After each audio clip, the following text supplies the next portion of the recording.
hanging out at his house today, taking a tour of his net energy zero home. Alden, let's just start off and explain what that is. Okay, net energy zero home is a home that generates all of its energy requirement from its area, from the area of the home, but not necessarily in the time frame when that energy is used, and not necessarily in energy direct to all the devices. For example, we have some natural gas as well as electricity use in this house. DOE allows us to overproduce on the solar energy that we have to offset the electricity use, as long as the carbon equivalent of that overproduction of the solar equals or is higher than the carbon equivalent of the natural gas consumption.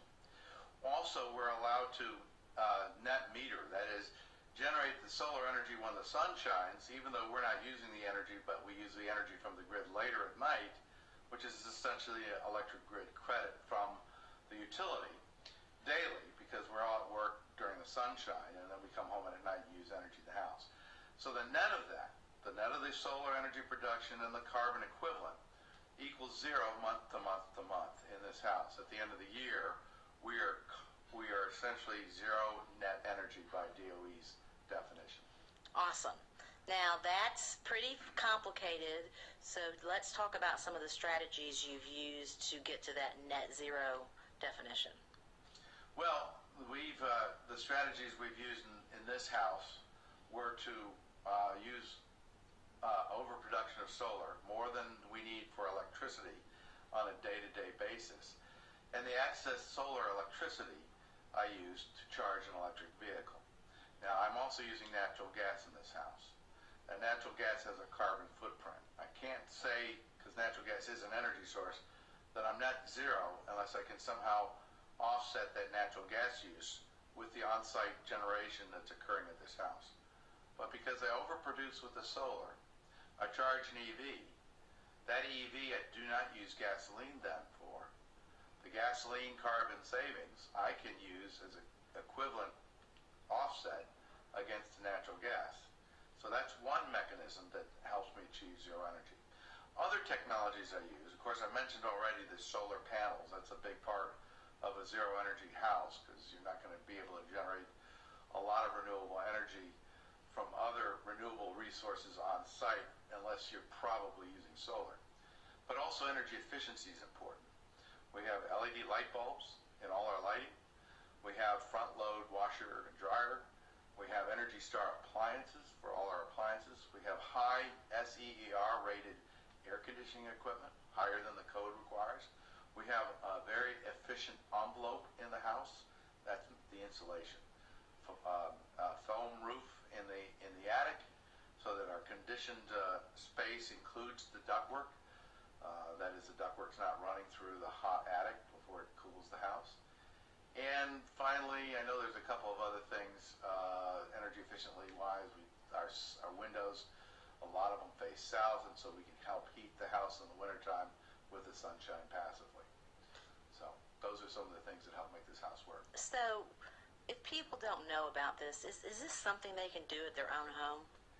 Well, it is. I like to always tell people that if you buy your house, that's the best time to do it, because you can buy and correct the things that would otherwise not include the energy efficiency elements. You can say, these are what I want to help make the house zero energy.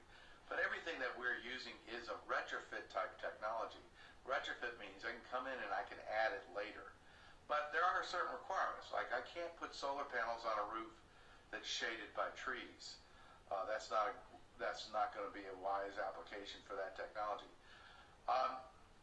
Nor can I, perhaps do a heat pump system, geothermal heat pump system for a house that doesn't have that kind of heating and cooling system. So there are things that are easy to retrofit to, but a lot of things that are, such as your light bulbs. The first thing you do is replace every incandescent light bulb with an LED light bulb, and you'll reduce your lighting bill, the lighting portion of your electric bill, by 90%. And then look for Energy Star appliances when they go on sale, and you got to replace an appliance, pick it up. that's the time to go Energy Star. And that's the best way to get to a zero energy home. In fact, if I may elaborate, I've always advocated set yourself up a little reinvestment fund. That is, figure out how much you pay for your energy now. And every time you do something like add LED light bulbs or Energy Star appliances or something like that, track the energy savings. Put that in a separate fund and then use the energy savings. Watch it grow and use it to buy more and more energy efficient appliances until at some point in the future you're ready to buy a solar system for the house. I know you all built this home. Did you get rebates from your local utility provider? We didn't get any rebates. We're on the EMC. Georgia Power has some rebates for appliances. One thing we did do, though, is we bought our refrigerator before we moved to this house. And we got a $25 rebate from Georgia Power, but that was at our old house, and we just happened to move that refrigerator to this house. So check with your local utility. Check with your local utility. Some things you get rebates for. You can, for instance, with Sony EMC, you can get a rebate check for, I believe, doing a HERS rating on the house. They'll pay for a good chunk of that cost, and some pay for the blower door test to get to determine how many air changes the house requires. So a lot of people are under the misconception that they're going to put solar on their house, and they're going to put so much solar on their house, they're going to sell it back to the grid, and they'll become millionaires. Is that plausible? Well, Beth, it could be. Let me just say that. That's an interesting question. Do you know the average household will spend in their lifetime up to $1 million for energy? Really? That's correct. $600,000 to $1 million in energy for the average household's lifetime. Okay, so I'm talking 80 years here. Now, but imagine that if you could cut your energy bills in half. Well, that we are talking is serious money. $400,000 maybe $500,000, and I would like to see that kind of money go into someone's 401k. But that means a very concerted, disciplined effort towards energy efficiency and renewable energy, beginning as soon as a young person can throughout their lives to do that. I didn't start this road, and I'm in the energy business, until I was 39 years old. But even so, in the last 17 years, since we started our energy efficiency and zero energy kick, we have amassed somewhere around $150,000 in energy savings. So it can be a very significant number. So, but it's not from selling solar back, it's from doing the energy efficiency and consuming energy wisely. Very good point. It's not from selling solar back per se. In fact, it is reducing your energy bill. In fact, it's hard to make a lot of money selling solar to the utility. The rates aren't designed for that. There's some states that allow a one-for-one credit for the solar production if you overproduce, but a lot of states, and Georgia is one of them, in which you only get a small percentage of the energy you generate if you sell it back to the utility. What you've got to look for in the rates is where do they give you the highest value for that solar energy and at what time of the year. I am on Sony EMC, and their rate that I'm on, their general rate, allows me to net meter within the month to month, day to day, my negative value of solar energy. If I've generated more than I need, I should say I'm negative day to day because we work in the city and nobody's here at the house during the day when the sun is shining. Then we come home at night and we use electricity. The utility credits me the energy I produce at a 1-to-1, day to day to day until the end of the month. At the end of the month, if I'm still negative, that's when they pay me 33 to 40 cents on the dollar for the energy I've overproduced. Awesome. You've got a really cool chart, and I think we've got to tap the screen. We do have to tap the screen. This chart explains that when we started our effort to get to zero carbon, carbon neutrality, and we did this with our cars and our home energy.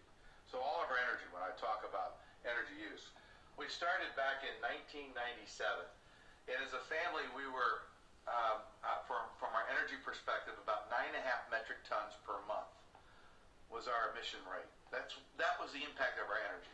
So we were a high carbon intensity family in 1997. We began through energy efficient lighting, And we bought some hybrid cars. You remember Toyota came out with in the 2000 with the Prius. We bought one of the earlier Priuses, and we began reducing our gasoline usage and our electric usage to basic energy efficiency. And then we moved into a solar house.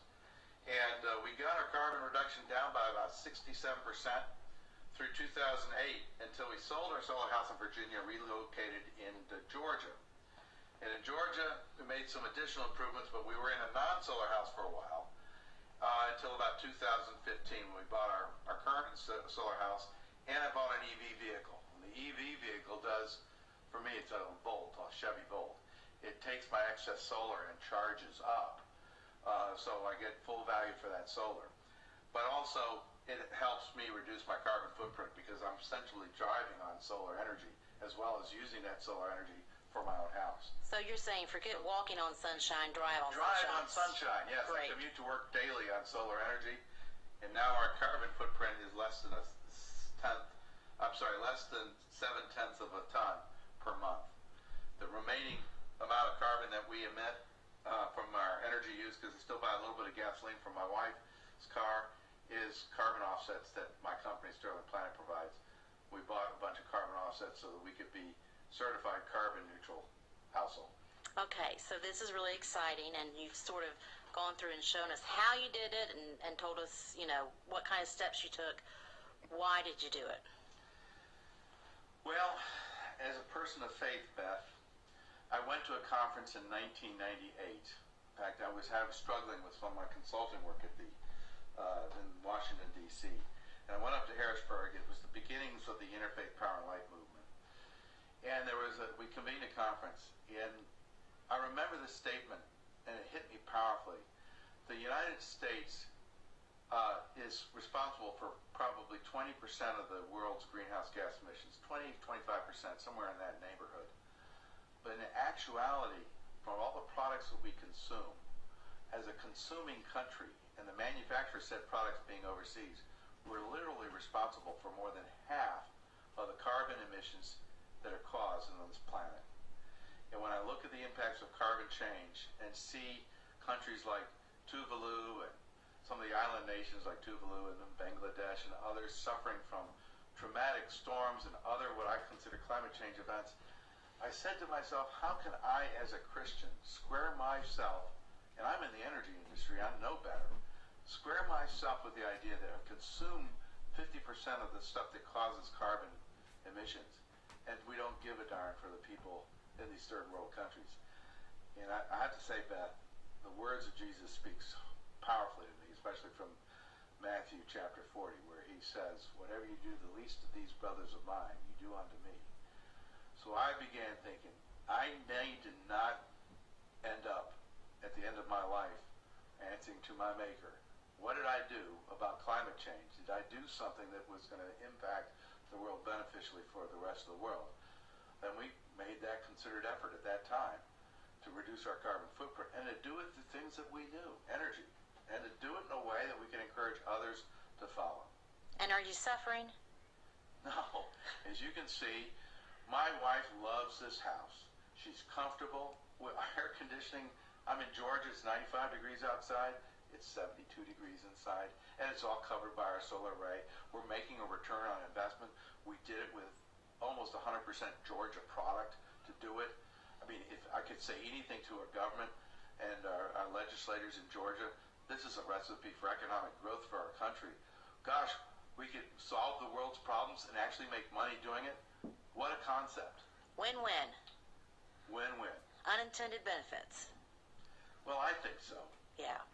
Well, Alden, thank you so much for sharing your story. We really appreciate it, and we look forward to hearing more from you in the near future. Thank you, Beth. It's been a real pleasure.